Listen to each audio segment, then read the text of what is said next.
Well, you get to a point when you're playing GTA San Andreas where you start to feel like everything around you, all your missions and contacts are drying up. And I've kind of got to that point here. I'm now working through some of the hood missions, which is like little mini missions. You're taking over different neighboring hoods by starting little gang wars, and then you have to take out waves of enemies. And it's a bit like the survivals in GTA Online, and you take over certain areas. And I don't mind doing this. It's quite good fun actually, and it's good to try out the weapons and the new shooting capabilities and things like that. And it's kind of cool the way he's sort of rolling around, but nothing lasts forever, and eventually that area that you've just taken over, you have to go back and continuously, it's always being contested by rival gangs.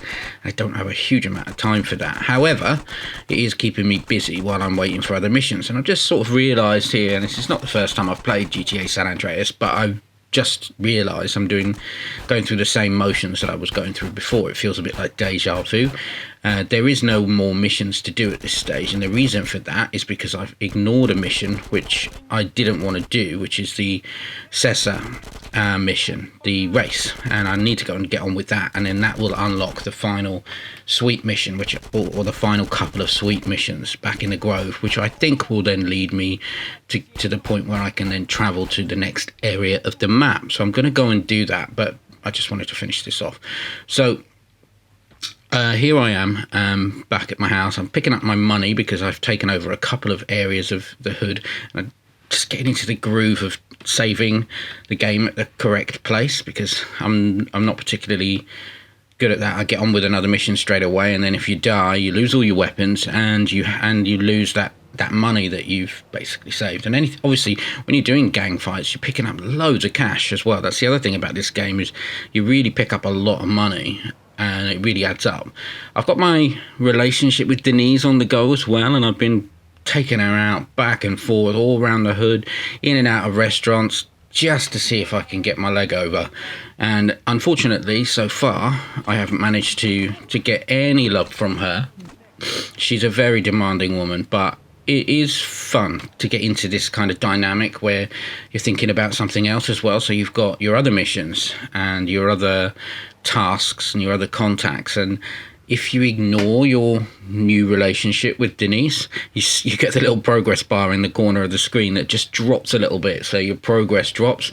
So it's a bit like real life really. If you don't put the effort in, you're not going to get anywhere. So here I am taking her out. We're just on a little spot of food. She seems to like, luckily for me, the very nearest fast food restaurant, the Cluck and Bell. So I'm fine with that. Now I'll take her home. I do think she has a bit of a taste for drive-bys and violence. She seems to like that. Whenever we're driving around, she wants to hang out the window firing at the gang members, which is okay. However, you then get all these because I've now started to take over different areas. You get all these gang members chasing you around and causing massive warfare all around you, which looks a bit weird when you're trying to make a video. But yes, she wants another date, but soon she will be powerless to resist. Yeah, well, let's see about that. So here we go. This is the Caesar mission. I kind of ignored this because I think for some reason I forgot that there was an actual race mission, and this is to introduce the player to the race concept in the game, which is just like all other GTA games. I'm not a massive fan of racing, but I do enjoy it from time to time. This mission is very simple. It's actually quite a quick race. There's not much going on, and you're in a lowrider. There is one parked up the street from his house. I just jumped in that, and I did this a couple of times. And the thing about lowriders is that as soon as you touch anything, you kind of lose control of the vehicle. The back spins round to the side or to the front. But if you can avoid any sort of major collisions and get out in front, you have no problem with speed or acceleration.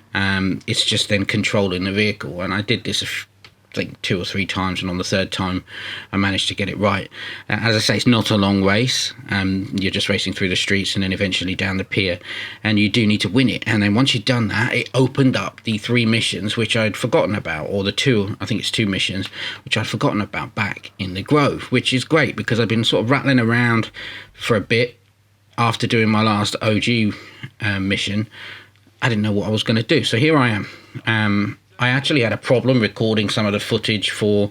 I did a mission, house party mission, where I had to go and change my outfit and my look as part of the mission, and I didn't realise that my Twitch hadn't recorded any of the footage until I went back to try and retrieve it. So I missed out a mission which I haven't managed to record. So I've gone ahead to this mission, which I remember this mission when I did it the first time. It's a decent lengthy mission, big chunky mission with lots going on, and it's a lot of fun. And this is, as I say, the sort of culmination of your time in the Grove and in the Hood, and you get to sort of branch out and move around the map, because this was a massive game compared to Vice City and GTA 3. It was really their first experimentation with doing, after all, it's supposed to be an entire state in New York comprising of 3 major cities. I think Las Vegas, obviously LA, and I don't know if it was San Francisco, I think it is as well. The 3 areas of the map, these are the sort of inspirations for these cities. This mission is very cool. You get to walk around, and instead of picking up health, you run into the local ladies of the night, and they will give you a little bit of love and replenish your health. And how cool is that? And just trying to be a bit careful. I've been a bit gung-ho with this the first couple of times, just went balling through it, and eventually there's not enough health and I couldn't find any armor, so you will get killed. You can see my health has dropped again. I'm kind of waiting for my next opportunity to fill up on health. But you get into the rhythm of where the noose guys are coming from, and just make your way down the hall, find your brother, and then you're going to head out onto the rooftops, and there comes a helicopter. And I remember doing this mission when I first did it. At this point, you feel like you're home free. I'm desperate to put that helicopter, to blow it up, put it out of its misery. And the thing I've noticed about the SMG use, it's very similar now to the way that you fire guns in GTA Online. I think that's because they've just adapted these games to follow exactly the same controller layout. So now, if you have a bit of shooting skills and you're used to doing some shooting work in GTA Online, these missions will cause you no problem at all, especially not the sort of combat side of it. I think it's more, for me, the things that I end up it's just impatience. Like, if I go running into a room that's full of people, you're not able to sort of auto aim and change targets fast enough. So if you've got 2 or 3 people shooting at you from different angles, you will just end up dead pretty quickly. This is very cool, this last thing. It's very sort of, it reminds me of sort of films, Hollywood movies in the 90s, like Bad Boys and things like that, when you've got these massive chases through the streets. It's really cool, actually, that you get to sort of, sometimes you're a driver, and in this case I'm sat at the back of the car, shooting out the back of the car with an AK-47, and I'm just aiming for the tanks, the sort of the either the petrol tanks or the engines, because that seems to be the fastest way to get the cars to ignite. And eventually they all blow up one after another. And it's really cool the way the cops jump onto the front of the vehicle. It's a bit like the Terminator movies, and you have to shoot them off. I think this game is it's definitely a cult classic, this game now, but I do think it has it takes a lot of influence from some of the films that were out at the same time that they were creating it, just like GTA Online has got all sorts of nods to different cultures and cult classic movies and things like that in it, TV programs.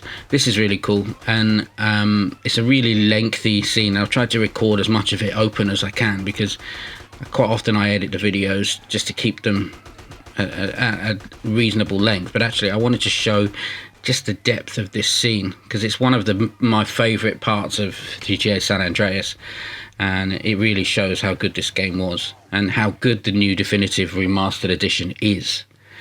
So it all ends with busting through the Titan. At one point, when I played this the first time, I thought that we were all in the car when it hit the ground, but no, we all bailed out at the top.